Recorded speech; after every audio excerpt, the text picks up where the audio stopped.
ভালো হয়েছে? খাও। খাবে?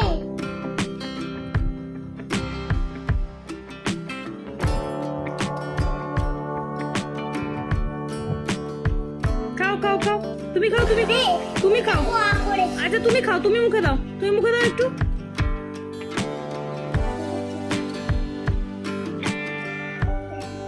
আবার আবার আবার।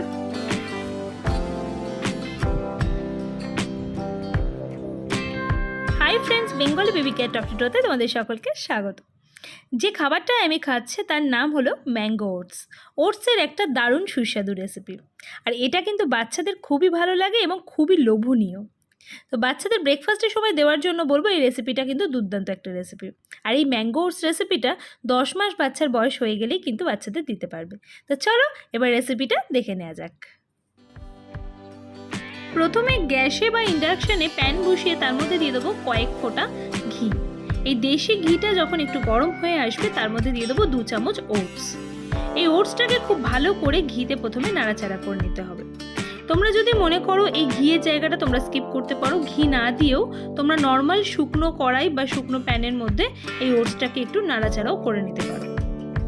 ওটসটা কিছুক্ষণ নাড়াচাড়া করে নিয়ে ওটসটাকে সেদ্ধ করার জন্য এবার দিয়ে দেবো পরিমাণ মতো জল, যাতে ওটসটা খুব ভালো মতো সেদ্ধ হয়। অবশ্যই গ্যাসের ফ্লেম কিন্তু লো বা মিডিয়ামে রাখবে। তবে জল দেওয়ার পর ওটসটাকে একটু ভালো করে নেড়ে চেড়ে নেবে, যাতে ডেলা পাকিয়ে না যায়।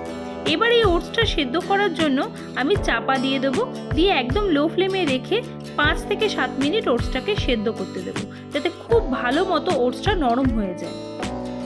5-7 মিনিট পর দেখো ঢাকনা খুলছি, দেখো ওটস কিন্তু ভালো মতো সেদ্ধ হয়ে গেছে এবং একবারে থকথকে হয়ে গেছে।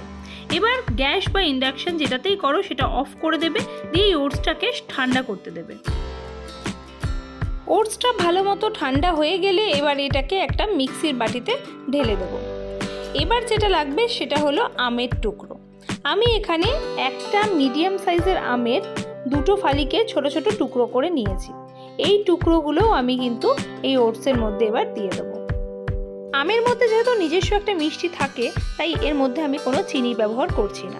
শুধু যেটা এর মধ্যে ব্যবহার করব, এটা যেহেতু খুব ঘন হয়, থকথকে হয়, এটাকে পাতলা করার জন্য আমি ব্যবহার করব জল।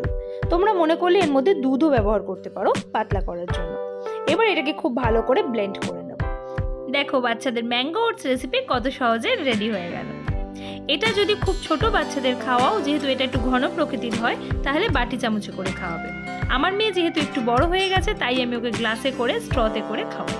রেসিপিটা ভালো লাগলে চ্যানেলটাকে সাবস্ক্রাইব করে নিও। টাটা।